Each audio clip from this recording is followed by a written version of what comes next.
Dasturimiz davom etadi. Buxorodagi oliy ta'lim muassasalarida tahsil olayotgan bitiruvchi talabalarning bandligini ta'minlash hamda biznes g'oyalarini amalga oshirishga ko'maklashish maqsadida O'zmilliy bank aksiyadorlik jamiyati mas'ullari joylarda bo'lib, yoshlar bilan turli uchrashuvlar o'tkazmoqda.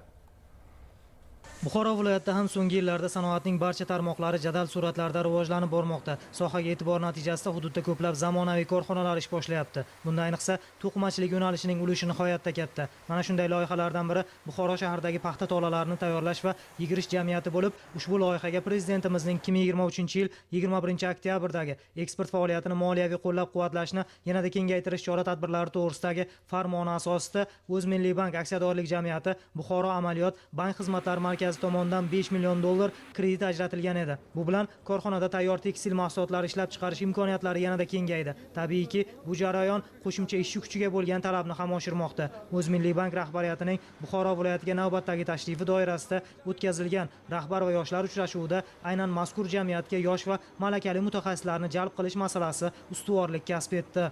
Milliy bank rahbariyati tashabbusi bilan mana Buxoro shahridagi yirik to'qimachilik korxonasiga sayohat tashkil qilindi. Bu sayohat doirasida bitiruvchilar bandligini ta'minlash maqsadida korxonada bo'sh ish o'rinlari bilan aytildi. Bunda bu talabalarda juda yuqori qiziqish bo'ldi. Qiziqish doirasida bir nechta talabalarimiz korxonaga ishga joylashish to'g'risida o'zaro kelishib olishdi. Korxonaga bitiruvchi yoshlarning tashrifi va o'tkazilgan muloqotlar davomida bo'lajak yengil sanoat sohasi muhandislari o'zlarining g'oya va izlanishlarini yanada puxta ishlab chiqish imkoniga ega bo'ldilar. Iqtisod va menejment fakulteti talabasiman. Kun kecha bo'lib o'tgan Mirzo Ulug'bek tanlovida ham o'z g'oyamni aytib o'tdim va bu tuman bosqichda ham o'tdim.